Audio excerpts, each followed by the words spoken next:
Hello everyone, my name is Rohit Jassi and you are watching my YouTube channel Jassi Education Point.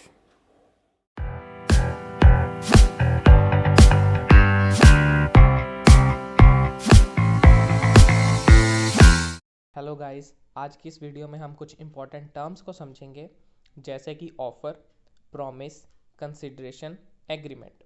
In terms को समझना बहुत ही ज़रूरी है अगर आप लॉ पढ़ रहे हैं। लॉ कोई भी हो सकता है, commercial law, industrial law, company law, ठीक है। So without wasting any time let's start. हमारा पहला वर्ड है ऑफ़र। ऑफ़र को हम प्रपोजल भी कहते हैं।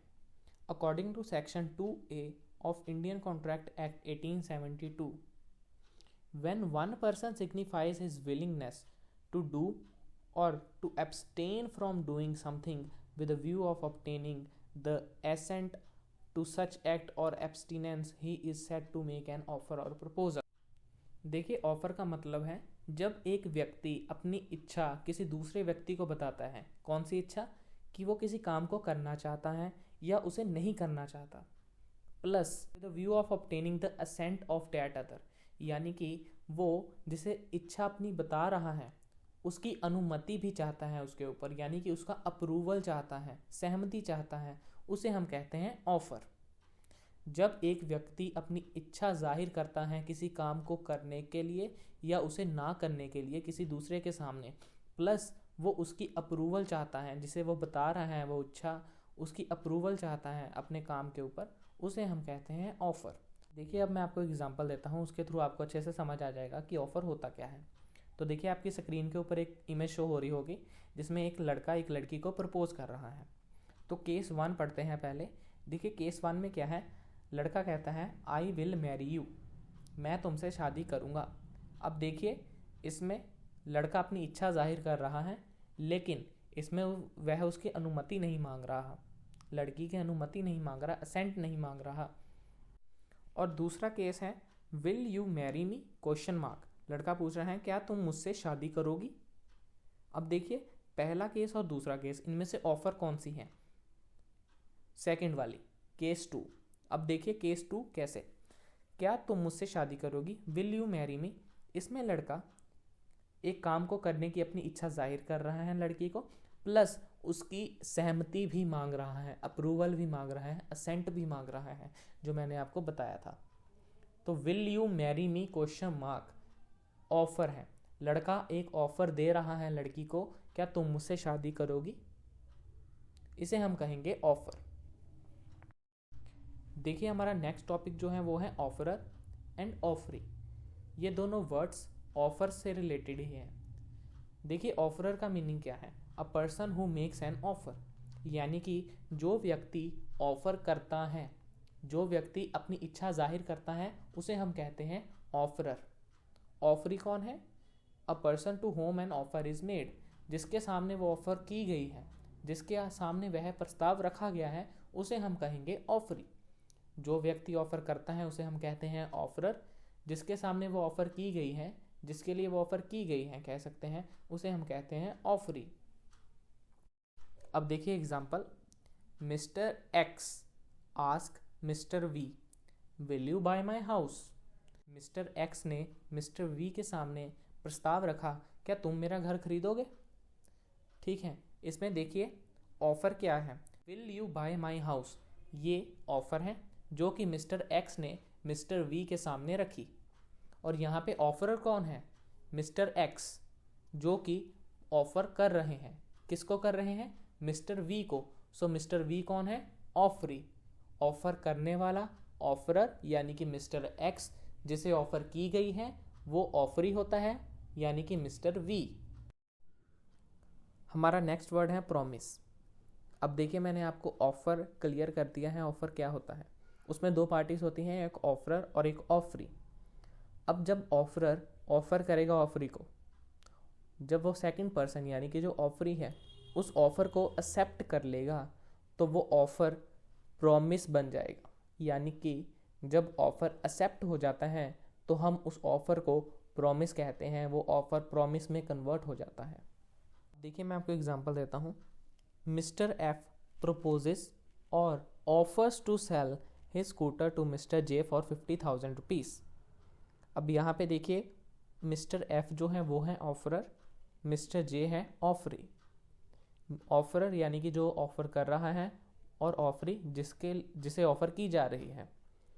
अब 50,000 रुपये में वो अपना स्कूटर बेचने का प्रस्ताव रख रहे हैं मिस्टर जे के सामने।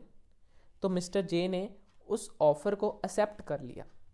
अब हम कहेंगे कि ये जो ऑफ़र है वो प्रॉमिस बन गया है, यानी कि offer plus acceptance is equal to promise.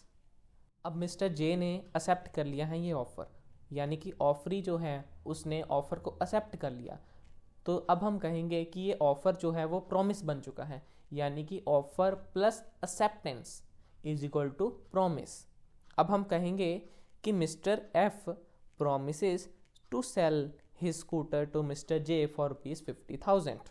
अब देखिए ऑफर एक्सेप्ट होने के बाद प्रॉमिस बन गया, तो जो ऑफरर है वो क्या बन जाएगा, प्रॉमिसर, और जो ऑफरी था वो बन जाएगा प्रॉमिसी। सो प्रॉमिसर क्या है, a person who makes a promise, जो प्रॉमिस कर रहा है। प्रॉमिसी क्या है, a person to whom a promise is made, जिसके साथ प्रॉमिस किया जा रहा है। हमारा नेक्स्ट वर्ड है कंसिडरेशन। देखिए कंसिडरेशन का क्या मतलब होता है, समथिंग इन रिटर्न, बदले में कुछ। Consideration is a price for which promise of another is bought और समथिंग इन एक्सचेंज। सिंपली देखिए, कुछ देने के बदले में कुछ लेना, ये है कंसिडरेशन। अगर आप किसी के लिए कोई एक्ट परफॉर्म कर रहे हैं या आप उसे कुछ दे रहे हैं, तो वो आपको जो बदले में चीज़ देगा या वो जो भी एक्ट या एक्टिविटी परफॉर्म करेगा वो आपके लिए कंसिडरेशन होगी। ठीक है, मैं आपको एग्जांपल देता हूँ, उसके थ्रू आपको अच्छे से समझ आ जाएगा कि कंसिडरेशन होता क्या है। देखिए दो पार्टीज हैं, ए और बी। बी ने ए को कहा कि आप मेरे खिलाफ कंप्लेंट फाइल मत कीजिए, मैं आपको इसके बदले में 50,000 रुपये दूंगा। तो जो ए है वो मान जाता है, वो बी के खिलाफ कंप्लेंट फाइल नहीं करता, तो बी उसे 50,000 रुपये दे देता है। अब देखिए ए ने कंप्लेंट फाइल नहीं की और उसे बदले में क्या मिला, 50,000 रुपये। तो वो 50,000 रुपये कंसिडरेशन है पार्टी ए के लिए। अब पार्टी बी जिसने 50,000 रुपये दिए पार्टी ए को, तो उसके लिए क्या कंसिडरेशन है, उसके लिए कंसिडरेशन है कि उसके खिलाफ जो कंप्लेंट फाइल नहीं हुई वो उसके लिए कंसिडरेशन है, वो वाला एक्ट, वो वाली एक्टिविटी उसके लिए कंसिडरेशन है।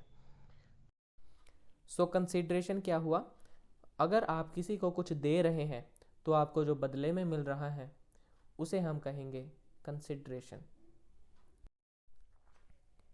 देखिए हमारा नेक्स्ट वर्ड है एग्रीमेंट।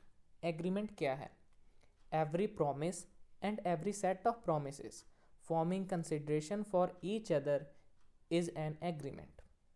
देखिए प्रॉमिस मैंने आपको बता दिया, जब एक ऑफर एक्सेप्ट हो जाता है तो वो प्रॉमिस बन जाता है, और कंसिडरेशन कुछ देने के बदले में कुछ लेना, समथिंग इन रिटर्न। तो एग्रीमेंट क्या है, देखिए एवरी प्रॉमिस, हर एक प्रॉमिस जो कि कंसिडरेशन फॉर्म करता है पार्टीज के बीच में, उसे हम कहते हैं एग्रीमेंट। सिंपल वर्ड्स में कहें तो जब प्रॉमिस में कंसिडरेशन प्रेजेंट हो, promise plus consideration is equals to agreement. Mister Q promises to sell his car for ₹2 lakh to Mr. S।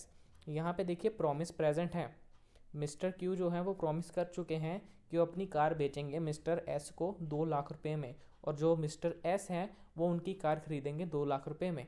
यहाँ पे प्रॉमिस प्रेजेंट है, तो यहाँ पे कंसिडरेशन प्रेजेंट है। देखिए कंसिडरेशन भी प्रेजेंट है, मिस्टर क्यू जो है वो अपनी कार बेच रहे हैं मिस्टर एस को, उसके बदले में वो पैसे ले रहे हैं 2 लाख रुपए। तो 2 लाख रुपए मिस्टर क्यू के लिए कंसिडरेशन है और मिस्टर एस के लिए कार कंसिडरेशन है। देखिए हमने आज जितनी भी टर्म्स पढ़ी वो सिमिलर है काफ़ी हद तक, तो मुझे पता है आप सभी कंफ्यूज ज़रूर हो रहे होंगे। तो मैंने आपकी कन्फ्यूज़न दूर करने के लिए एक छोटा सा चार्ट बनाया है, इसके थ्रू आपको क्लियर हो जाएगा कि ऑफ़र से प्रॉमिस कैसे बनता है और प्रॉमिस से एग्रीमेंट कैसे बनता है। देखिए ऑफ़र जब तक वो एक्सेप्ट नहीं होता तब तक वो ऑफ़र ही रहता है, लेकिन जब ऑफ़र एक्सेप्ट हो जाता है यानी कि offer plus acceptance is equal to promise, तब बनता है प्रॉमिस। और जब प्रॉमिस प्लस कंसिडरेशन यानी कि प्रॉमिस में कंसिडरेशन प्रेजेंट होती है जब, तब वो बनता है एग्रीमेंट। सो ऑफर से बनता है प्रॉमिस, प्रॉमिस से बनता है एग्रीमेंट। सो इसी के साथ हमारी आज की वीडियो कंप्लीट होती है। होप आप सबको आज का टॉपिक अच्छे से समझ आया होगा। अगर आपका कोई भी डाउट है तो आप कमेंट सेक्शन में कमेंट करके पूछ सकते हैं। Thank you so much guys.